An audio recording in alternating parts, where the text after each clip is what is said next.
కడప జిల్లా పులివెందుల నియోజకవర్గ పరిధిలోని యురేనియం శుద్ధి కేంద్రం విస్తరణ పనులపై స్థానికులు ఆగ్రహం వ్యక్తం చేస్తున్నారు.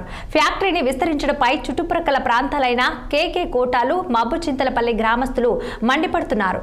దశాబ్దాల తరబడి యురేనియం కలుషిత వాయువుతో ఇప్పటికే అనేక సమస్యలు ఎదుర్కొంటున్నామని, దాంతోపాటు పంట పొలాలపై కాలుష్య జలాలు తీవ్ర ప్రభావం చూపుతున్నాయని వారు ఆవేదన వ్యక్తం చేశారు.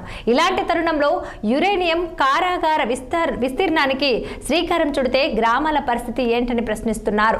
2017లో టైలింగ్ ప్యాండ్ పనులు ప్రారంభించిన సమయంలో జిల్లా కలెక్టర్తో పాటు ఎంపీలతో పలు దఫాలుగా చర్చలు జరిపామని, అప్పుడు గ్రామస్తులను ఆదుకుంటామని వారు హామీని ఇచ్చినట్లుగా తెలిపారు. ఇచ్చిన హామీలను ప్రస్తుత అధికారులు విస్మరించి పనులు చేపడితే అడ్డుకుంటామని స్థానికులు హెచ్చరించారు. ఇప్పుడు ఎన్నేళ్ళ 10-15 ఏళ్ళు అవుతాను.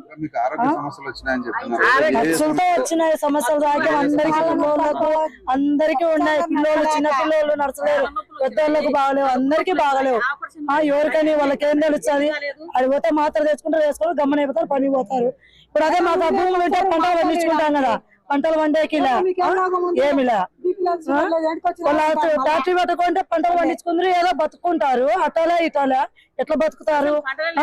పంటలే లేకుండా మా వాడు 3 ఏళ్ళ ముందు పంట పెడతానండి. వాడికి ప్రతిసారి నష్టమే. అట్లా ఇంకా అందరికీ అదే పరిస్థితి. ఏమైనా కానీ లెక్క చేసి వాళ్ళు చేసుకోమని, ఏమైనా చేసుకోమని. ఇప్పుడు ఎన్నేళ్ళ 10-15 ఏళ్ళు అవుతాను.